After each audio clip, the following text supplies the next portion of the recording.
Jésus en parle. Jésus nous dit en Matthieu 6, « Quand vous priez, ne priez pas comme les païens. » Stop 2 secondes. Il parle à ses disciples. Autrement dit, à chacun de nous. Ce qui veut dire que Jésus pense qu'il est possible que l'un ou l'autre de ses disciples, vous ou moi, parfois, nous prions comme des païens. Oh, t'exagères, Jésus. C'est Jésus. Ne répétez pas sans fin les mêmes choses. Ils pensent qu'ils seront exaucés en multipliant les paroles. Ne les imitez pas, car votre Père sait de quoi vous avez besoin avant même que vous le lui demandiez. Vous donc priez ainsi. Notre Père qui est dans les cieux, que chacun reconnaisse qui tu es. Que ton règne vienne, que ta volonté soit faite sur la terre comme dans les cieux. Donne-nous aujourd'hui le pain dont nous avons besoin. Pardonne-nous nos torts, comme nous pardonnons nous aussi à ceux qui nous ont fait du tort. Et ne nous laisse pas entrer dans l'épreuve, mais délivre-nous du mauvais. En effet, si vous pardonnez aux autres leurs fautes, votre Père qui est au ciel vous pardonnera aussi. Mais si vous ne pardonnez pas aux autres, votre Père ne vous pardonnera pas non plus vos fautes. Jusqu'ici notre lecture.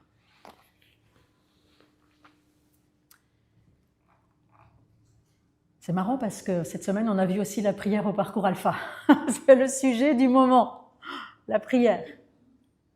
Prier est un acte humain naturel que l'on retrouve dans toutes les religions et même en dehors des religions. Cet acte intérieur qui nous amène à communiquer avec quelque chose qui nous dépasse, quelque chose qui est de l'ordre du divin.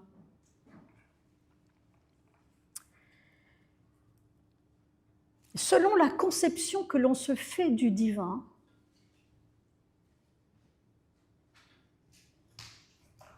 de la transcendance de Dieu et du lien qui m'unit, moi, être humain, avec ce divin,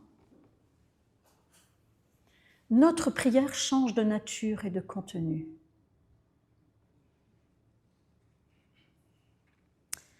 Pour le christianisme, nos prières, notre idée de Dieu, de la relation avec lui, se construit sur l'idée d'un Dieu personnel.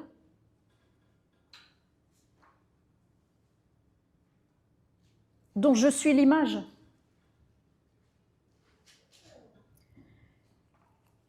Un Dieu d'amour. En plus d'être personnel, il est amour.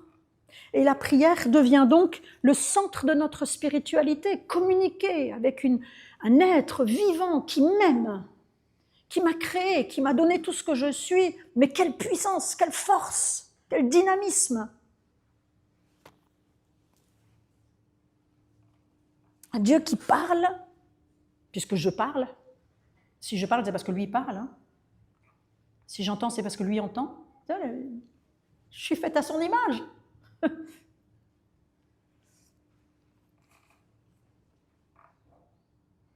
Quelle gloire!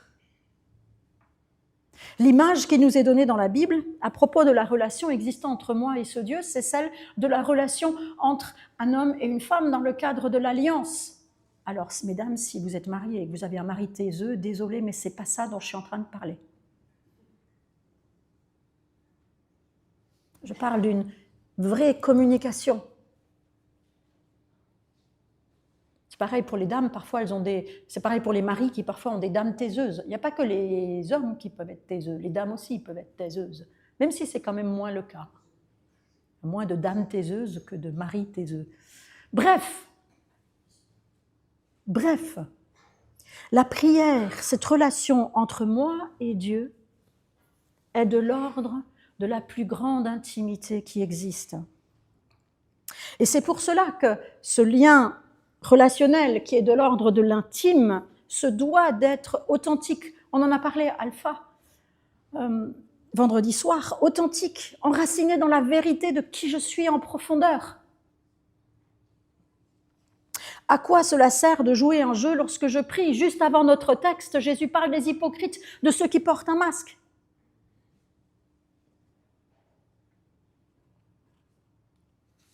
Ça ne sert à rien si ce n'est à se mentir à soi-même.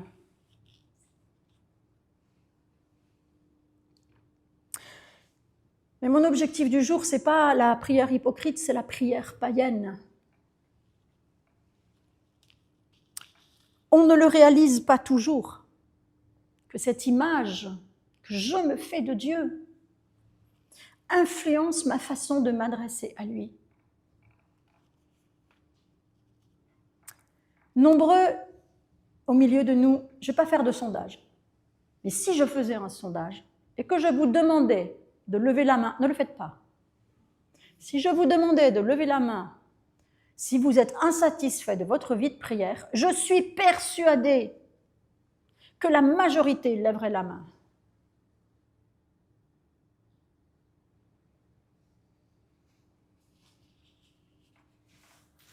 Mais peu nombreux d'entre nous sont ceux qui réalisent que le problème, ce n'est pas notre vie de prière. C'est notre regard sur Dieu, le problème.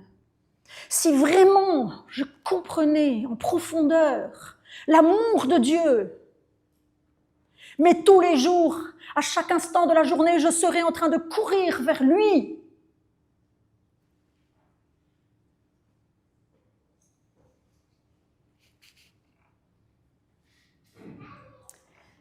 Alors je nous invite aujourd'hui à regarder un peu nos vies de prière. Et puis, l'objectif, évidemment, c'est de mettre en lumière l'image que nous nous faisons de Dieu, où nous en sommes, dans notre compréhension de Dieu, sur notre chemin de foi. Quand on se convertit, on commence tous, mes frères et sœurs, à prier comme des païens. Tous. Vous êtes jeunes convertis, c'est pas grave si vous priez comme un païen. Et tiens d'ailleurs, je veux juste le dire, si vous avez 50 ans de vie spirituelle avec le Seigneur, c'est pas grave non plus si vous priez comme un païen. C'est dommage. Mais grave, non, Dieu vous aime. Si vous vous retrouvez, si tout à l'heure vous vous retrouvez dans ce que je vais donner comme description de la prière païenne, sachez déjà maintenant que Dieu vous aime et que Dieu veut vous conduire plus loin. Refusez la culpabilité. Dites simplement, ok Seigneur, j'en suis là, mais je veux aller plus loin.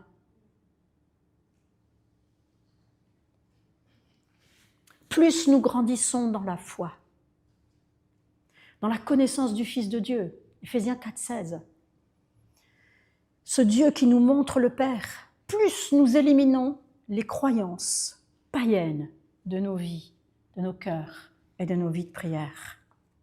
C'est comme cela que cela devrait se passer. Mais malheureusement, nous, êtres humains, nous avons une incroyable capacité à nous aveugler nous-mêmes.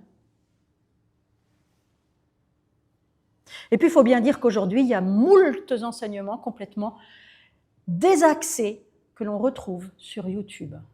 Mais quand je dis moult, il y a 95% des enseignements sur la vie de prière que vous retrouvez qui sont de l'ordre de la prière païenne. On va en voir tout à l'heure quelques-unes.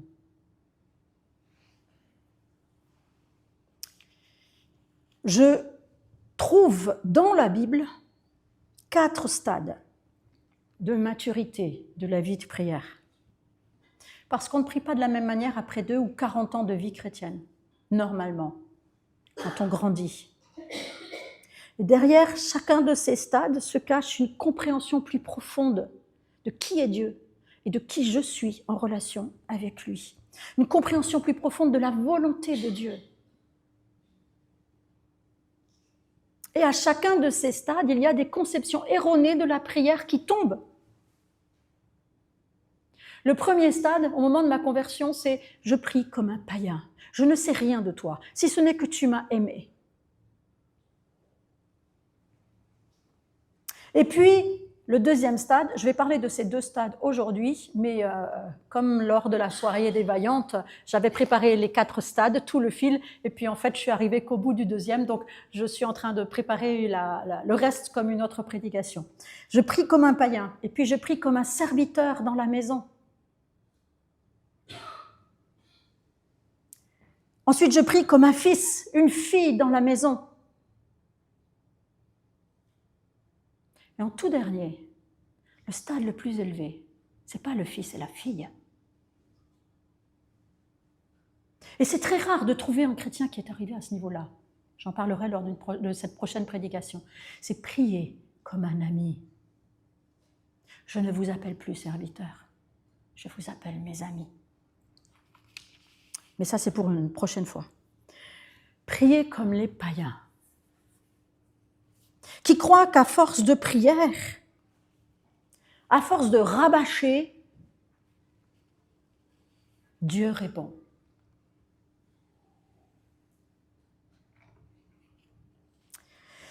Il existe une forme de prière dans tous les milieux chrétiens. Mais c'est très fort chez nous, les évangéliques, chez les cathos aussi,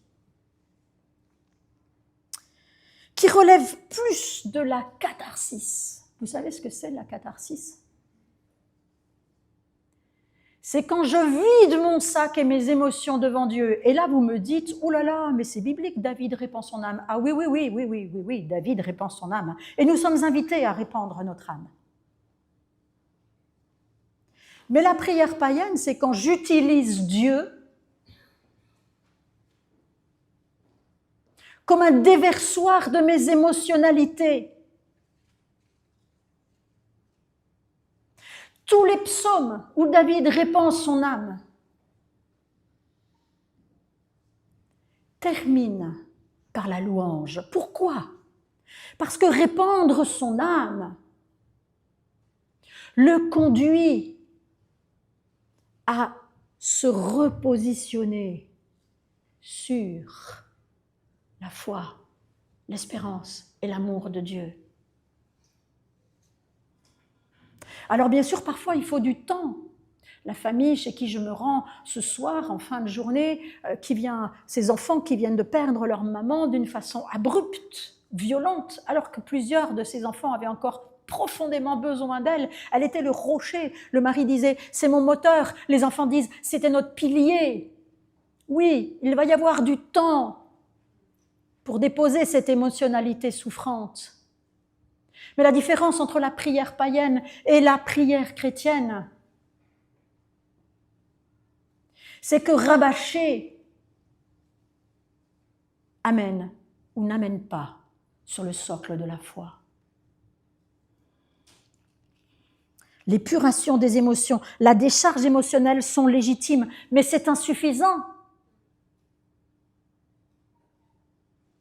Si vous n'arrivez plus à reprendre pied sur une promesse de Dieu, alors vous êtes dans une prière païenne.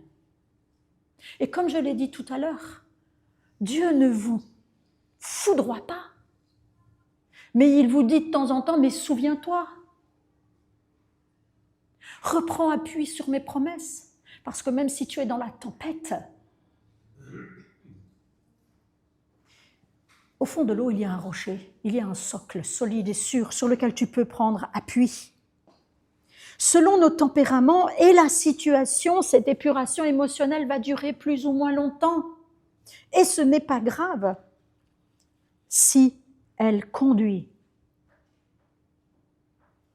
à retrouver ce socle solide et sûr, ce rocher de notre foi. Le rabâchage dont Jésus parle ici regroupe autant cette catharsis qui n'a jamais de fin que la quantité de mots. Mes frères et sœurs, parfois nous sommes bavards.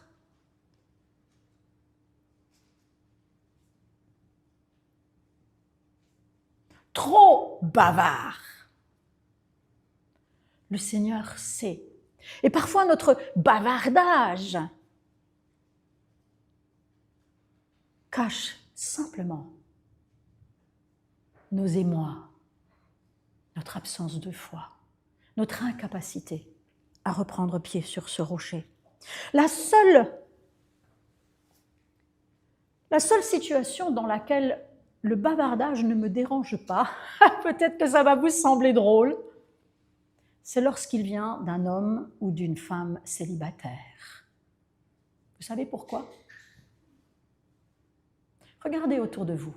Les hommes et les femmes célibataires ont tous cette habitude de prier plus longtemps que les autres. Pourquoi ? Parce que chez eux, ils sont tout seuls à prier. Et donc, ils font des longues prières. Alors, soyons patients avec eux. Rappelons-leur de temps en temps que là, maintenant, dans l'église ou dans les réunions de prière, il y a aussi des gens autour d'eux. Donc, voilà. Ça, tu n'es pas obligé de prendre toute la place. Il y a des frères et des sœurs autour de toi. Laisse-leur un peu de temps, de l'espace-temps. Nous décrivons en long, en large, en travers les situations, les tenants, les aboutissants de « Wow, Dieu sait » ou « Dieu sait pas ».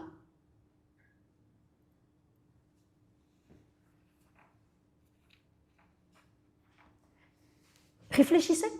Souvenez-vous que parfois, avec certaines personnes, quand elles prient, vous perdez 10 fois le fil.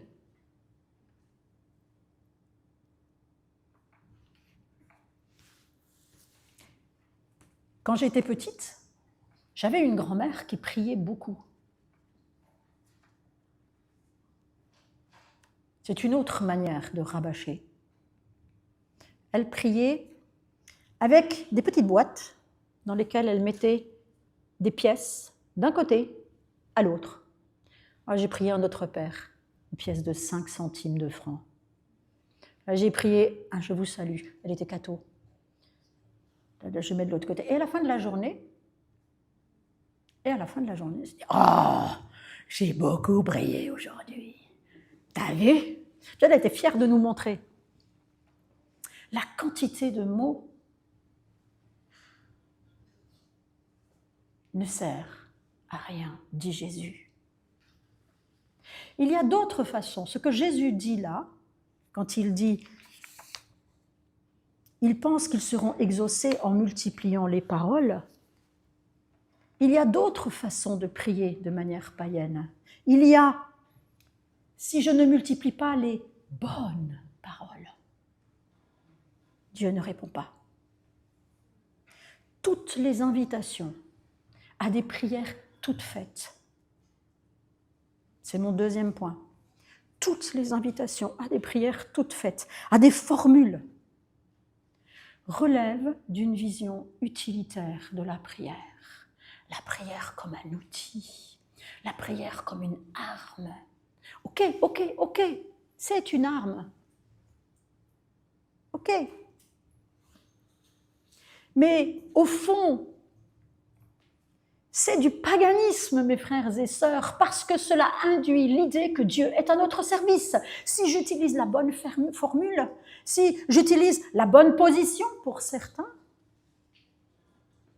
alors Dieu va répondre.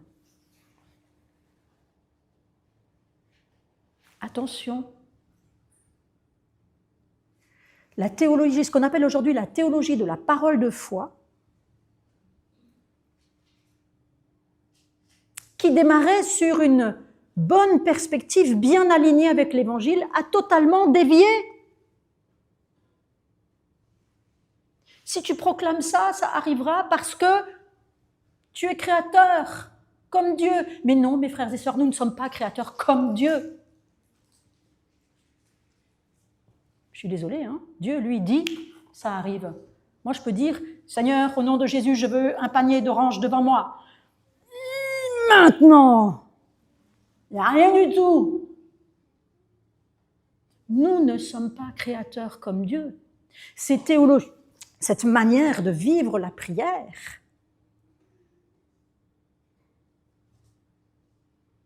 est une hérésie, c'est du paganisme. C'est comme si je dépose mon offrande devant un poteau. C'est Baal. Je suis désolée, hein. Je suis désolée. Et pourtant, à la base, il y a une vérité biblique.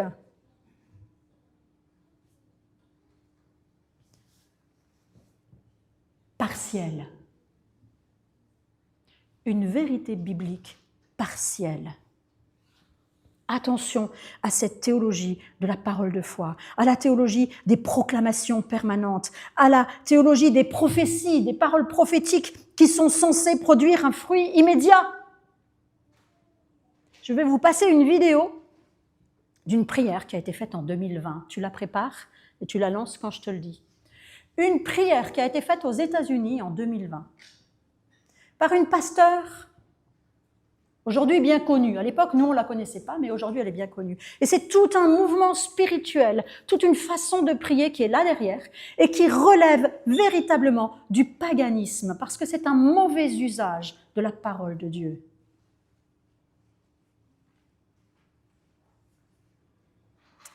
C'est Paula White pour la réélection en 2020 de Donald Trump. Strike and strike and strike and strike and strike and strike and strike and strike and strike and strike until you have victory. For every enemy that is aligned against you, let there be that we would strike the ground, for you will give us victory, God. I hear a sound of abundance of rain. I hear a sound of victory. I hear a sound of shouting and singing. I hear a sound of victory. I hear a sound of an abundance of rain. I hear a sound of victory. The Lord says, it is done.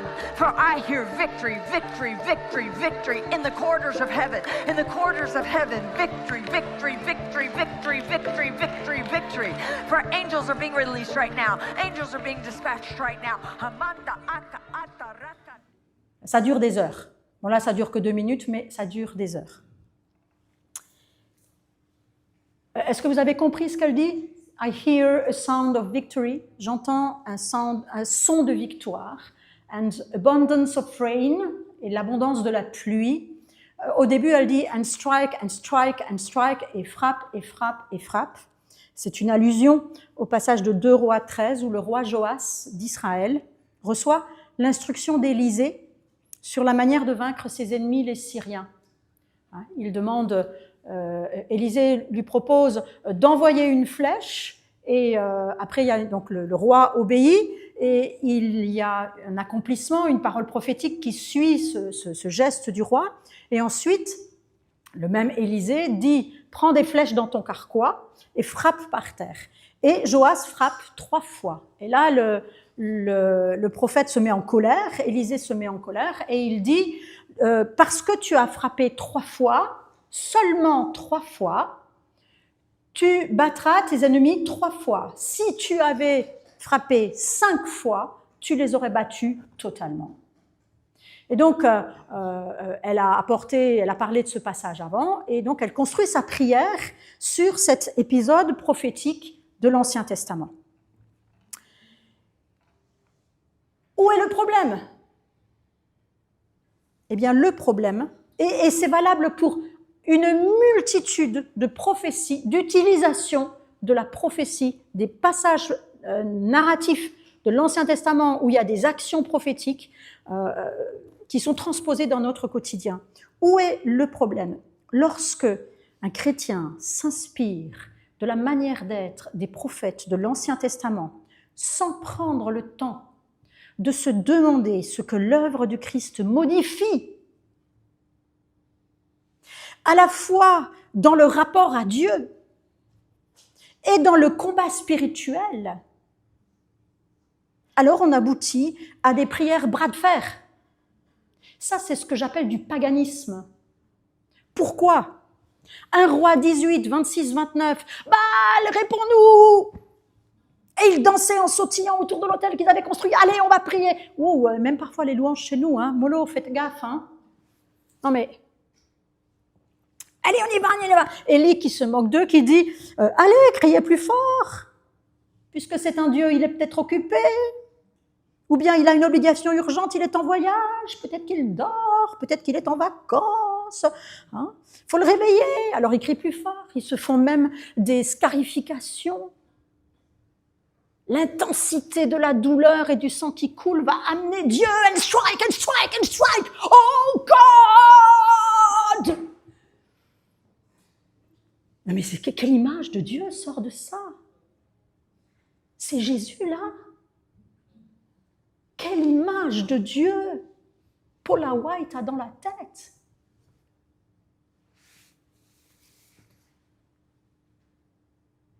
Est-ce que c'est ça le combat spirituel?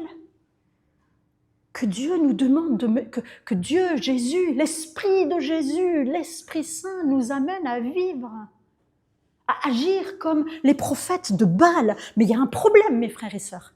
Ça, c'est du paganisme déguisé en christianisme.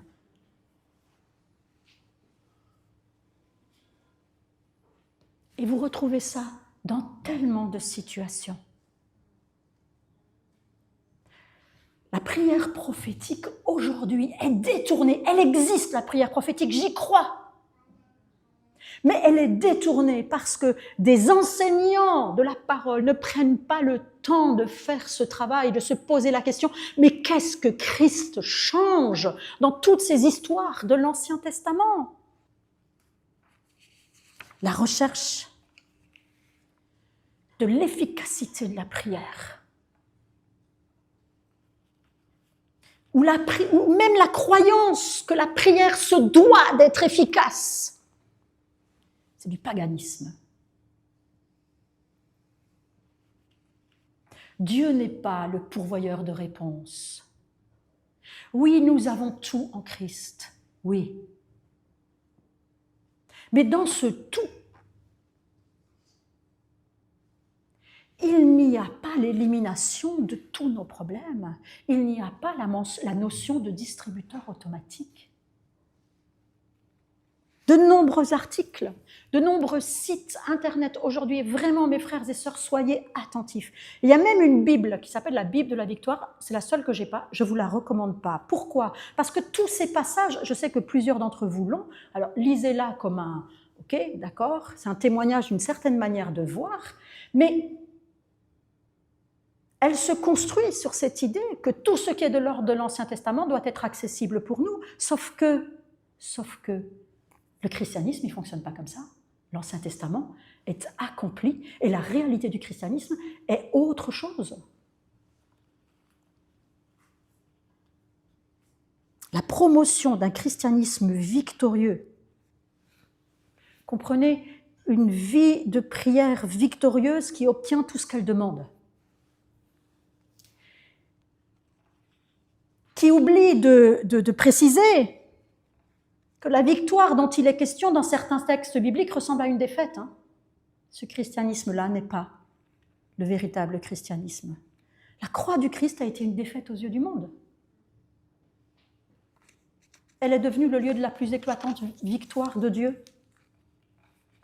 Alors oubliez les sites « Comment réussir ma vie de prière ?» Ce n'est pas un obscur petit pasteur du fin fond de l'Amazonie qui écrit ces choses-là. C'est un pasteur bien connu, dont je ne vais pas donner le nom, mais je l'ai donné lors de la soirée des Vaillantes. Pasteur bien connu, apprécié des milieux évangéliques.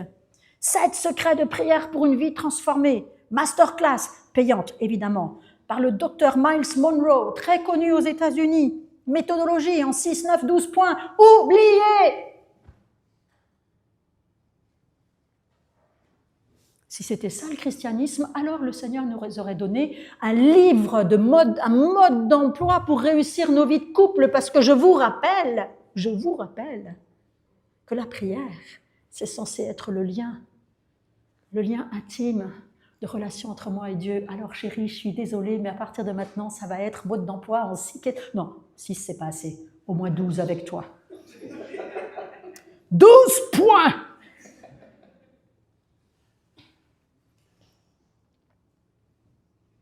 Le grand prophète Jérémie, j'en ai parlé il y a un certain temps, il y a peu de temps, a connu un temps de dépression. Et je prie que chacun de nous passe par ce temps de dépression. A connu un temps de dépression à la suite de prières restées sans réponse. Il n'avait pas trouvé la bonne méthode, lui. Jérémie 15, 18, il prie. Pourquoi donc ma souffrance est-elle permanente et ma plaie douloureuse, rebelle aux soins? Vraiment, dit-il, cette phrase, le jour où je me suis pris cette phrase dans la figure, je devais avoir une 20aine d'années de conversion, j'ai compris quelque chose de la part de Dieu. Parce que moi, j'étais comme ça aussi. Jérémie dit à Dieu, tu es pour moi une source trompeuse au débit capricieux. Autrement dit, tu coules quand tu veux, tu réponds quand tu veux, mais tu fais pas ce que je veux. Quand j'ai besoin de toi, t'es pas là. Tu n'agis pas, tu changes pas mes situations. C'est ça qu'il est en train de dire. Et qu'est-ce que Dieu répond?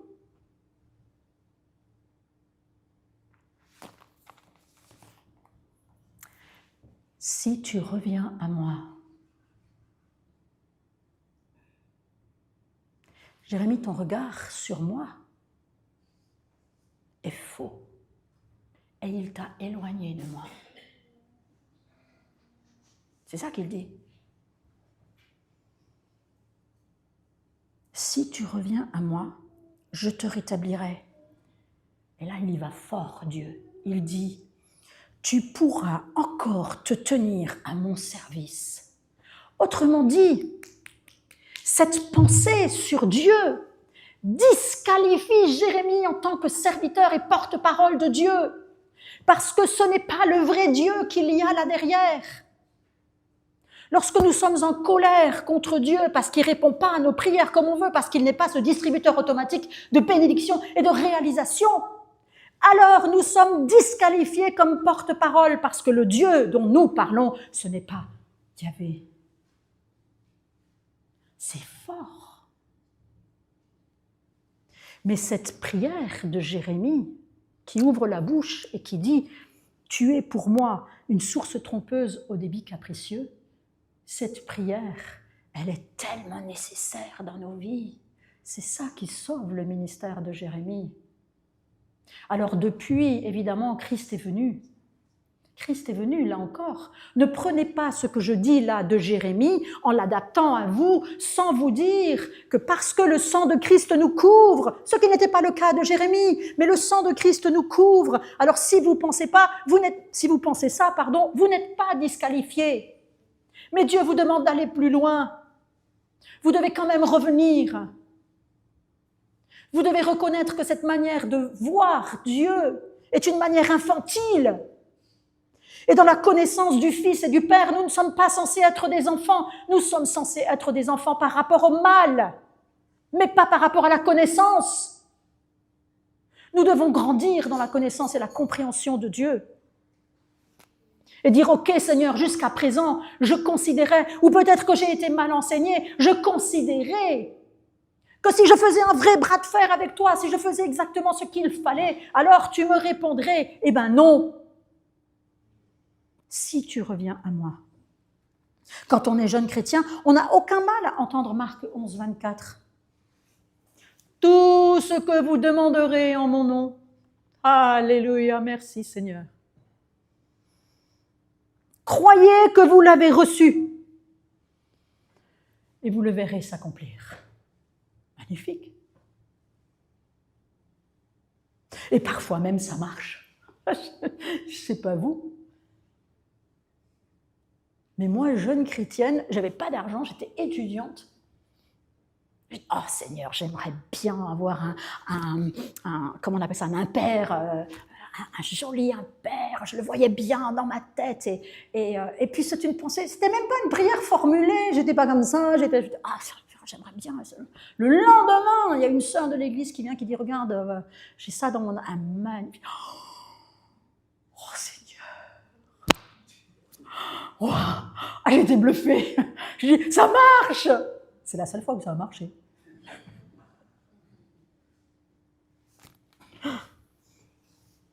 Mais quand les choses ne se déroulent pas comme on le pensait, alors il nous faut entendre Jacques 4, verset 3.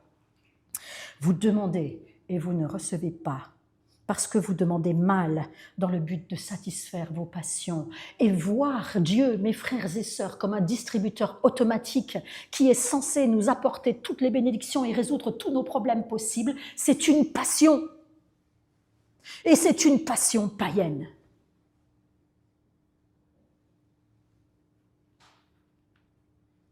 C'est indigne de Dieu. Mais Dieu, comme je l'ai dit, ne nous juge pas. Si nous abandonnons totalement cette idée païenne d'un Dieu à notre service, d'un système de croyance dans lequel le royaume de Dieu serait déjà totalement présent au milieu de nous, pour peu que l'on suive les bonnes instructions, alors nous devenons véritablement serviteurs. Et on comprend que la prière du chrétien se compose de ces 3 thématiques qui sont développées dans le Notre Père. Notre Père qui es aux cieux, je me centre sur toi, même quand mon besoin est urgent.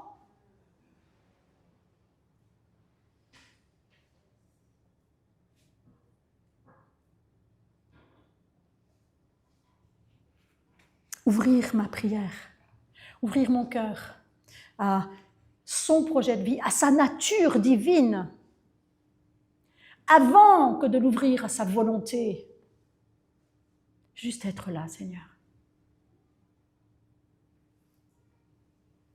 Parce que c'est ça la relation.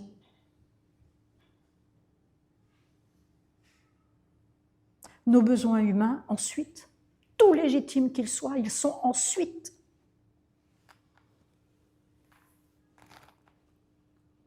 Et là, allez-y. Mais comme vous êtes déjà bien face à face avec le cœur de Dieu, vous allez vite vous rendre compte que certains de vos besoins... Ok, capito. Où on réoriente sa prière.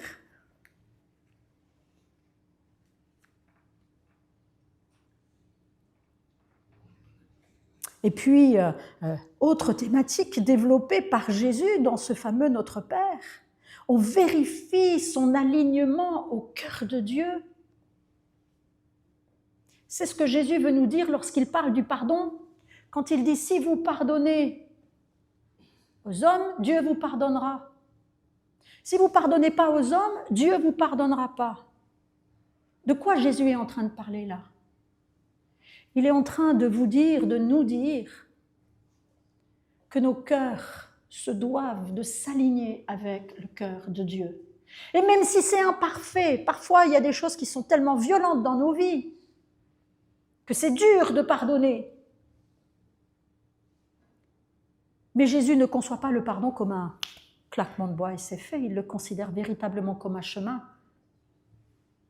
Pardonne-nous nos offenses comme nous pardonnons. De la même manière que. Il y a tout un cheminement dans le pardon.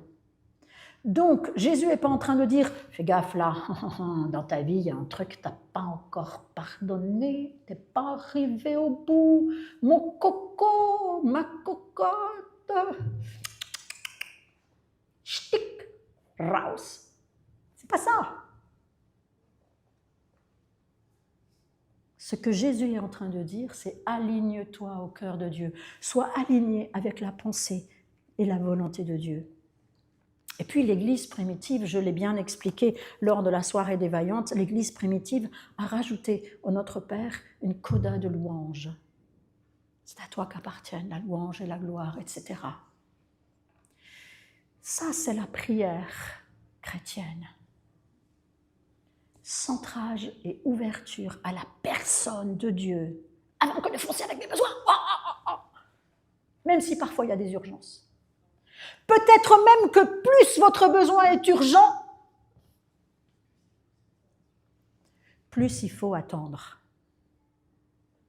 C'est la réalité du psaume 139. J'ai déjà prêché sur le psaume 139 ici. C'est la réalité du psaume 139, psaume magnifique. Seigneur, tu me connais, je suis une créature merveilleuse.